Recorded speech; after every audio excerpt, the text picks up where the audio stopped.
At 6 years old, I lost my parents. My new parents were kind, until they kicked me out at 18 because they needed money, and my best friend. It was a typical Thursday afternoon, or so I thought. The sun was shining brightly outside, casting warm golden rays across the living room floor. I had just gotten home from school, still in my uniform, and was looking forward to a quiet evening. The Martins were out, attending one of Jake's soccer games, which meant I had the house to myself for a few hours, a rare occurrence that I usually relished. I grabbed a snack from the kitchen and headed upstairs to my room, eager to catch up on some reading. As I climbed the stairs, I noticed something strange. The door to the attic, which was always locked, was slightly ajar. A cold chill ran down my spine. The Martins had always been very clear that the attic was off limits. In all the years I had lived with them, I had never questioned it, never even been tempted to peek inside. It was just one of those unspoken rules that everyone respected. But now, with the door open just a crack, my curiosity got the better of me. I hesitated at the top of the stairs, listening for any sounds. The house was eerily quiet, save for the distant hum of traffic outside. I glanced down the hallway, half expecting someone to appear and tell me to mind my own business. But there was no one. My heart pounded in my chest as I reached out and pushed the door open wider, the old hinges creaking loudly in the silence. The attic was dark, the only light coming from a small, grimy window on the far wall. Dust motes danced in the air, illuminated by the thin beam of sunlight that managed to filter through. I took a cautious step inside, my feet sinking into the thick layer of dust that covered the wooden floorboards. The room was filled with old furniture, covered in white sheets, like ghosts from another era. Boxes were stacked haphazardly in one corner, and cobwebs draped from the rafters. I was about to turn back, feeling like I had intruded on something I shouldn't have, when a small glint of metal caught my eye. It was coming from beneath one of the sheets in the corner. My curiosity piqued. I approached it slowly, my footsteps muffled by the dust. As I pulled back the sheet, my breath caught in my throat. It was a safe, a large, old-fashioned one, the kind you see in movies. The door was slightly open, just enough to reveal a glimpse of what was inside. My mind raced. Why was this here? What were the Martins hiding? My hand shook as I reached out and pulled the door open wider. The first thing I saw was a stack of documents, neatly arranged in folders. They looked official, with stamps and signatures, but I couldn't make out the details in the dim light. Beneath the documents was a small metal box, locked, but with the key still in the lock. I turned the key with trembling fingers, the lock clicking open with a sound that seemed to echo in the silent attic. Inside the box were photographs, hundreds of them, all black and white, all showing the same child. A little boy, no older than 6 or 7, with a sad, haunted look in his eyes. The same boy in different places, a playground, a schoolyard, a bedroom. In some he was smiling, but the smile never reached his eyes. In others, he looked terrified, as if he had seen something no child should ever see. As I flipped through the photographs, my stomach turned. There was something deeply unsettling about them, something wrong. And then I found it. A photograph of the boy standing in front of a house. This house. The Martins' house. My heart skipped a beat. I had never seen this boy before, never heard the Martins mention him. But there was no mistaking the location. The boy had lived here, in the same place I now called home. I dug deeper into the box, desperate to find answers. Beneath the photographs were more documents, these ones more personal. Letters, written in a child's handwriting, addressed to Mom and Dad. They were innocent enough at first, talking about school, friends, and daily life. But as I read further, the tone changed. The letters became more desperate, pleading. The child was asking why he wasn't allowed to leave the house, why he wasn't allowed to see his friends anymore. The last letter was the worst. Scribbled in shaky handwriting, it simply said, "Please let me go. I promise I'll be good." A wave of nausea washed over me as I realized what I was holding. These weren't just any documents. They were a record of someone's life, someone who had been kept here, trapped and hidden away. My hands shook so badly I could barely hold onto the papers. Who was this boy? What had happened to him? And why had the Martins kept all of this hidden away in the attic? I stumbled back, the box slipping from my hands and clattering to the floor. The photographs scattered across the dusty floorboards, the faces of the boys staring up at me accusingly. I wanted to run, to get out of that attic and never come back. But my legs wouldn't move. I was rooted to the spot, paralyzed by fear and the horrific realization that the Martins, my foster parents, had been hiding something dark, something I was never meant to find. Just then, I heard the front door slam downstairs. The Martins were back. Panic surged through me as I realized I had no time to put everything back the way I found it. I frantically gathered the papers and shoved them back into the safe, my mind racing. What would they do if they found out I had been in the attic? Would they hurt me? Would they lock me away like they had done to the boy in the photographs? I bolted for the door, barely managing to close it behind me before racing down the stairs. My heart was pounding so loudly I was sure they could hear it. I forced myself to act normal, to pretend nothing was wrong as I greeted them. But inside, I was terrified, my mind a whirlwind of questions and fear. That night, I barely slept.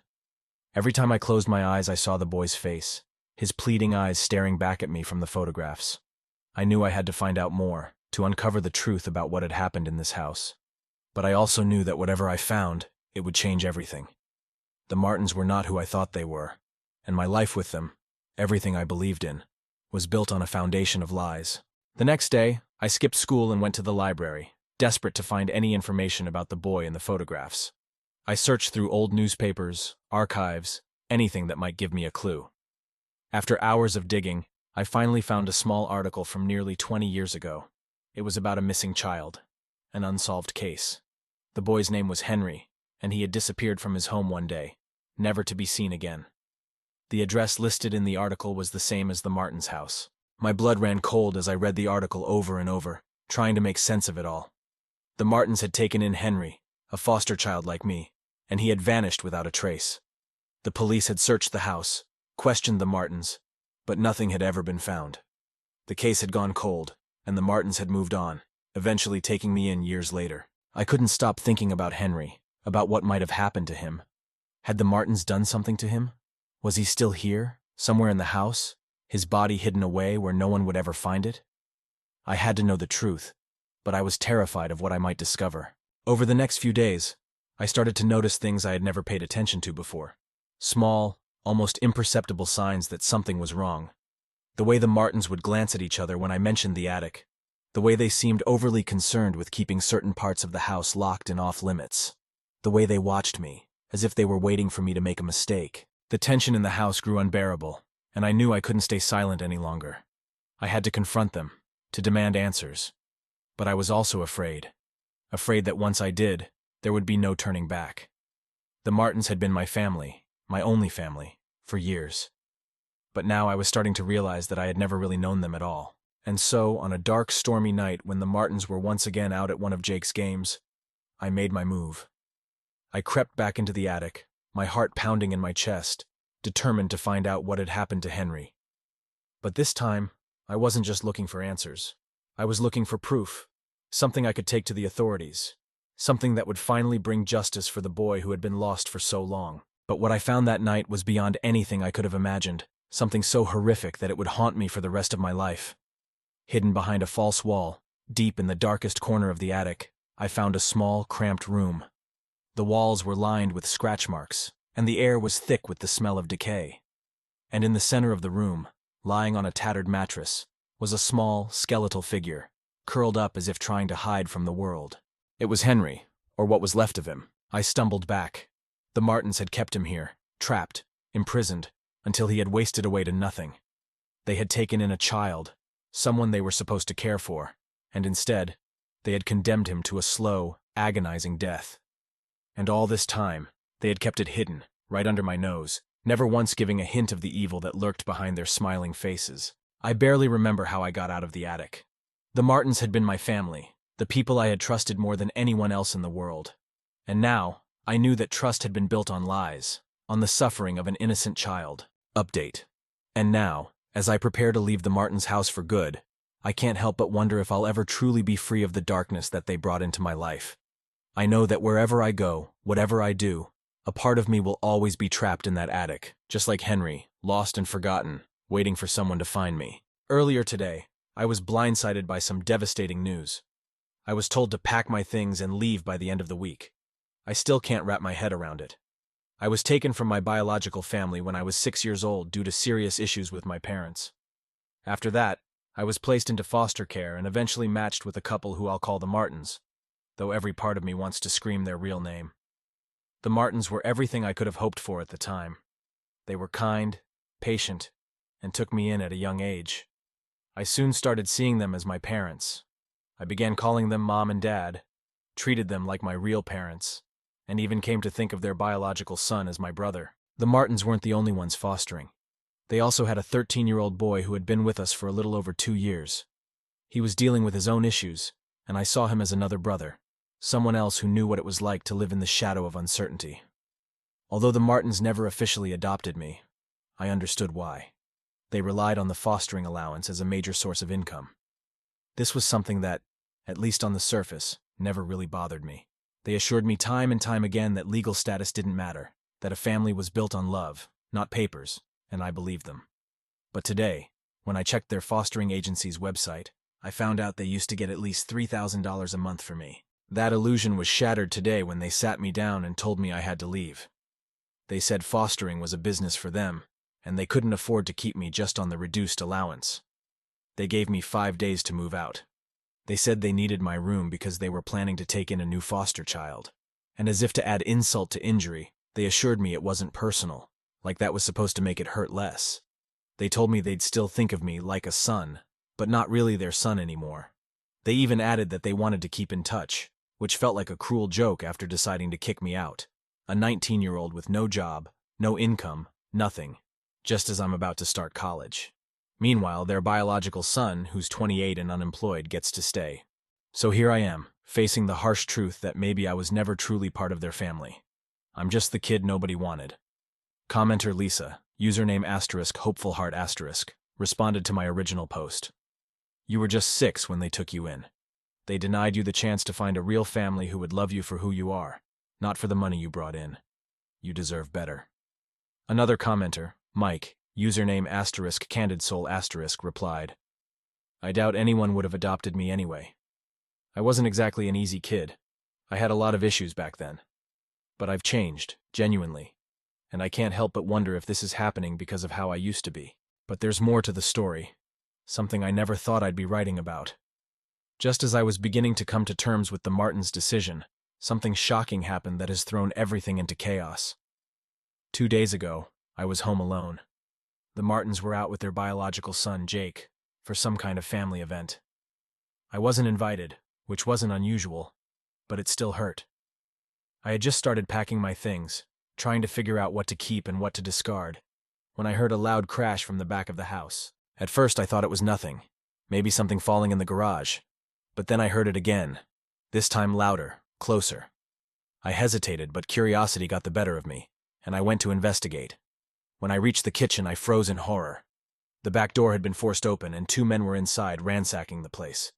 They were both wearing dark clothing, their faces covered with masks. My heart pounded in my chest, and for a moment I couldn't move. Then one of the men noticed me, and everything happened so fast. He lunged at me, grabbing me by the collar and slamming me against the wall. I remember the cold metal of the refrigerator against my back, the sound of my breath being knocked out of me. The man barked something at me, something about keeping quiet and handing over money. But I had nothing to give them. I tried to explain that I wasn't part of the family, that I was just a foster kid, but they didn't care. The other man joined in, searching the drawers and cabinets, tossing things around as if they were looking for something specific. I was terrified, sure that I was going to die. My mind raced with thoughts of the Martins, wondering if they were involved, if this was some twisted way of getting rid of me. But that seemed too far-fetched, even for them. Just as I was about to lose hope, the men suddenly stopped. One of them found a small safe hidden behind a panel in the kitchen. They pried it open, pulling out a stack of cash and what looked like a few pieces of expensive jewelry. They exchanged a look, satisfied with their haul, and then they were gone as quickly as they had come. I collapsed to the floor, shaking, struggling to breathe.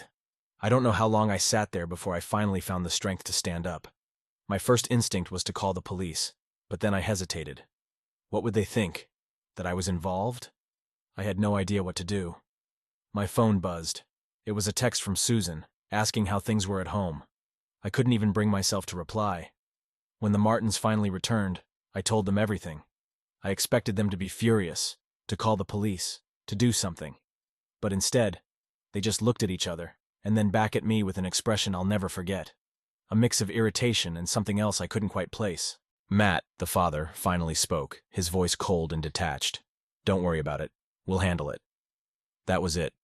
No concern for my safety, no questions about what had happened, no suggestion that I might need help, or that they were worried about me. They didn't even seem surprised that the safe had been found so easily, almost as if they knew it was there and what was inside. I started to wonder if this whole thing was a setup, but that seemed too insane to be true. Still, the doubt lingered. I barely slept that night, and when I did, I was plagued by nightmares. The next morning, the Martins acted like nothing had happened. They didn't mention the break-in, didn't ask if I was okay. It was as if they were more upset that their plan, whatever it was, hadn't gone as expected.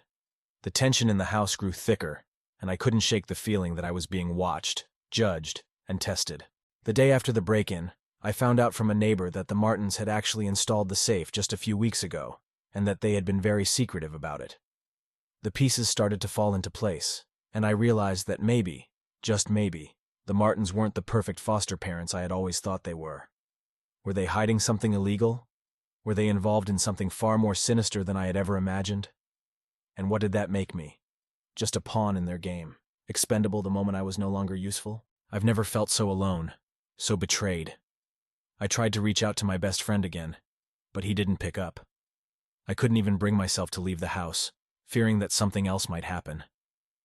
The Martins continued to act like nothing was wrong, like I was the problem for being upset. I started to pack faster, desperate to get out before something else went wrong. But the worst part is, despite everything, a part of me still wants to believe in the family they pretended to be, the love they claimed to have for me. I want to believe that this was all just a horrible misunderstanding, that they weren't involved, that they didn't set me up to be scared, to be hurt. But the more I think about it, the more I realize that I might never know the truth. And that's what scares me the most, that I could spend my whole life wondering if the people I trusted, the people I called mom and dad, were actually the ones who put me in danger. I don't know how to move forward from this, how to rebuild the trust that's been shattered. All I know is that I have to get out, that I have to start over somewhere else, somewhere far away from the Martins and their secrets. Mini update. Honestly, I was in shock yesterday, and maybe I still am today. I barely slept last night, just 3 hours, so I'm probably a little out of it right now. First, I've contacted my personal advisor, and he's arranged an emergency meeting for 2 p.m., where we'll discuss what's next for me. He's looking into emergency housing for me as well. For those who said the Martins can't legally give me just 5 days' notice to leave, I'll definitely bring this up with my advisor. I don't want to stay here longer than necessary because ever since they told me, it feels like I don't even exist to them anymore. They just look right through me. But I'm not moving out until I have somewhere safe to go. I'll outright refuse to leave if it means becoming homeless. Secondly, to those suggesting I contact my college, I have a conditional offer, but I'm not officially enrolled yet, so I'm not sure if they'll help. Finally, I'm going to make sure the continuing care allowance stops as soon as I'm no longer living here. I'll tell my advisor that it should be stopped immediately. Luckily, I have some savings. Some people here mentioned that I might be eligible for a grant when I start college, and I'll have my student loan to help me. I've already started looking for a job. Update 1. I just got back home, and I'm utterly exhausted, so this will be brief. I had a long meeting with my advisor, who was very understanding and upset that the Martins are treating me this way. We had one meeting, then I grabbed some food while he spoke to the Martins directly, and then we met again to go over everything. He's putting me on the list for affordable housing, and I'm hopeful that it won't be too long before I can get my own place. I recorded the meeting because I'm so sleep-deprived, and I struggle with memory retention, possibly due to dyslexia or something else. I'll listen to it again tomorrow after I've slept. From what I recall, they'll help cover my rent costs, and I'll receive some money to furnish my new place. When my advisor spoke to the Martins, I'm not sure if he told them they had to keep me housed for a while longer, or if he just asked them to, but they agreed to let me stay until the end of September. So at least I don't have to worry about everything happening in 5 days. He did say that if I feel uncomfortable, I could move into a youth hostel while waiting for a permanent place, but I'd rather stay with the Martins until I'm ready to move, even if it's awkward. On a different note, my best friend and I had a huge fight earlier. He accused me of being ungrateful, and what he said really hurt. I thought out of everyone, he'd understand what I'm going through, but maybe not. Maybe I'm being unreasonable. I'm really tired, so my emotions might be all over the place. I'll talk to him tomorrow after I've slept, and I hope we can sort things out because I really need him right now. I don't feel like I have anyone else. Oh, and I haven't read all the comments because I didn't expect to get so many. Thank you to everyone who offered support. It's genuinely so kind, and I'm really grateful. Update 2. It never bothered me that they were paid to keep me before. Honestly, it never did. I always knew I was a foster child. I was about 16 when I found out they were getting money to take care of me, and I convinced myself it was a good thing. And it probably was. I got loving parents for 12 years, which is more than some people can say. I just never imagined they'd make me leave when the payments dropped. I found out that when I was still a child, they were paid $200 per day for me. That's $73,000 per year. I had never felt different from their family. I always felt loved and secure. I don't understand why they've changed their minds about me now. None of them will even look me in the eyes anymore, and it's gotten so bad that I can't leave my room. I've been avoiding meal times, which used to be mandatory, and if I skipped before, I wouldn't get any food. But today, Mom brought dinner to my room and left it by the door. I've replayed this moment in my head 100 times, trying to convince myself that they still care. When I got home yesterday, I called her by her first name, Susan, instead of Mom. She looked upset, and a part of me was happy about that, but another part of me feels terrible for it. I knew it would hurt her, and I did it anyway. A part of me hopes she'll realize how much pain she's causing me and take it all back, tell me she loves me and wants me to stay. But if that were going to happen, it probably would have already. I guess I'm not worth the $80 per day they lose by not replacing me with another foster child. When I feel guilty for hurting them, I remind myself they're kicking me out to save $80 a day. That's what I'm worth to them. $80 a day. Update 3.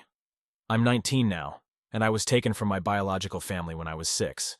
After that, I was placed in foster care and ended up with the Martins, who raised me for most of my life, from age 6 until now. They had always told me that I could stay as long as I needed to get on my feet. Their biological son, whom I considered my brother, is 28 and still lives with them. He doesn't work, but he graduated from college 3 years ago. I have a conditional offer to study literature at a local college, where I hope to become a teacher. Classes start in November if I meet my grade requirements, which I'm confident I will. But the Martins suddenly told me I had to leave by the end of the week because they wanted to take in another foster child. This was completely out of the blue and has been incredibly hard for me. I had to contact my social worker, who spoke with the Martins, and now they're letting me stay until the end of September, but the atmosphere in the house has changed completely. I explained all of this to my best friend, and mentioned that I was considering cutting off contact with the Martins after I move out. He went off on me, calling me ungrateful for everything they've done for me, raising me for 12 years, and now wanting to give another child the same opportunity.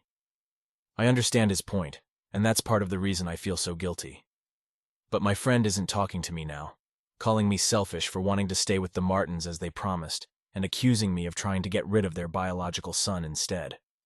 I'm still not sure if I'm going to cut ties with the Martins. I just said I was thinking about it, and I wish I hadn't because I didn't expect it to cause such a big argument. Update 4. Jake, the Martins' son, has discovered my original post on Reddit. I guess I should have been more careful with the details, but I was so stressed when I wrote it that I wasn't thinking clearly. I don't know how he found it, but given that the post has almost 15,000 upvotes and Jake introduced me to Reddit, maybe it just popped up on his feed. Does anyone know if it could have shown up for him because we're on the same network or location? Anyway, a few hours ago, Jake came into my room and showed me the post, asking if I had written it. I tried to deny it at first, but I'm a terrible liar, so he knew. He asked why I hadn't told him about this, and I said I thought he knew. He told me he had no idea and wouldn't have supported his parents in kicking me out if he had known the truth. He had been told that I wanted to leave. He seemed genuinely shocked and horrified at what I had written. Against my wishes, he shared the post in the family group chat, wanting to defend me. "Mom, Dad, I really think you should read this and see how much this is affecting him," he wrote. I wish he hadn't done that. Both of them have seen the message, but neither has responded. I haven't left my room since, and I'm on the verge of a panic attack. Update 5. Dear Matt and Susan, I came to you as a 6-year-old who had never felt love or affection or anything kind. I was taught from a young age to fear authority, to fear the sudden mood swings of my birth parents. I learned to bottle up my emotions and my pain, never showing it. When I first came to you, my life was ruled by fear and anxiety. I know I was difficult to handle back then, and I struggled to behave. I had learned that some actions had no consequences, while others had harsh and terrifying consequences. The worst part was that the consequences never seemed consistent. I could do something one day and be praised by my birth family, then do the same thing the next day and be punished. Love wasn't something that was freely given. It was something you had to earn, and it was always conditional and shallow. But you both showed me a different way. You showed me love and affection, and at first, it was confusing and hard to accept. I couldn't see myself as anything more than a burden. I couldn't understand why someone would love me. I didn't get why you didn't punish me. Do you remember when I told you, "You can hit me if I'm bad. I don't mind"? Slowly, you taught me to trust and to love myself and those around me. You showed me that no matter what I did, you wouldn't give up on me, wouldn't send me away or hate me. And I really tried to make you hate me. You made me realize that it wasn't my fault I was in foster care, and that I wasn't to blame for what happened with my birth family. You showed me how to deal with my fears in healthy ways. You showed me love, compassion, and kindness. The first time I remember feeling truly safe was when I was 7, sitting on your lap, watching The Lion King.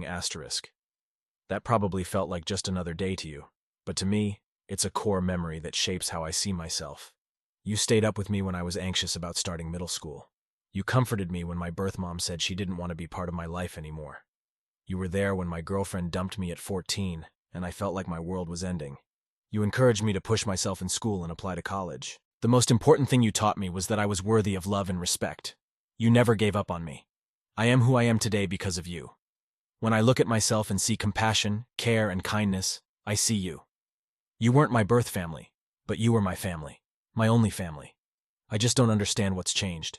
Why have you suddenly stopped caring? When I leave my room now, I don't feel the love and kindness that pulled me out of the darkness when I was a child. It's like you've completely changed how you see me, and I don't get why.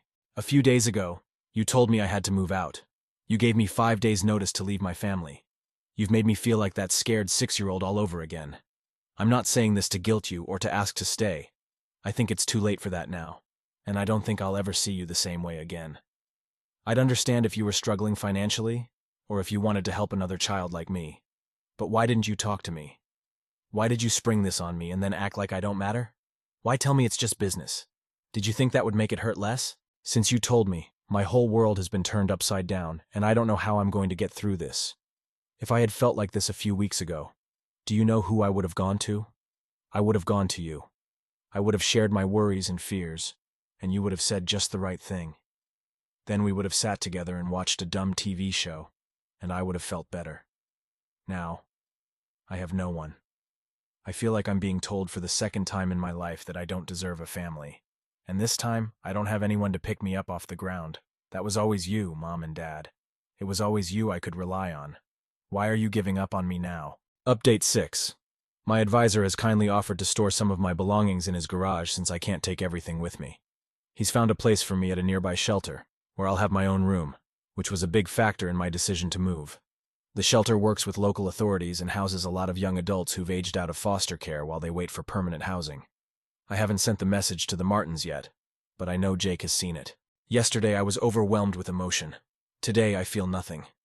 I'm not sure which is worse. I'll send the message once I've moved out. My room is ready at the shelter, so I'll be gone in a few hours. I still haven't spoken to the Martins, but I just can't face them anymore. I'm so tired of feeling anxious and stressed about this. I guess they did end up giving me a 5-day notice after all. Final update. This is going to be my last update on all of this because I want to move on with my life. Susan called me, crying, saying she had no idea I felt this way. How could she not have known? She said she was sorry and begged me to come back. How do I always manage to ruin everything? She was telling me how much she regretted the past week and wished she could take it all back. I told her this wasn't fair, that she couldn't throw me out and then call me, crying. I told her it was manipulative. She just kept apologizing and saying she loved me and wanted me to come home. Is this all a lie? She must have known. Am I the bad guy here? I feel so confused and don't know what to do. I hung up on her and then blocked her number, but now I feel like I'm the one in the wrong. I'm so tired of all this. I don't want anything to do with any of them anymore. I don't think Reddit is good for me, and I'm not sure if any of this is. I'm going to delete the app. Sorry, everyone.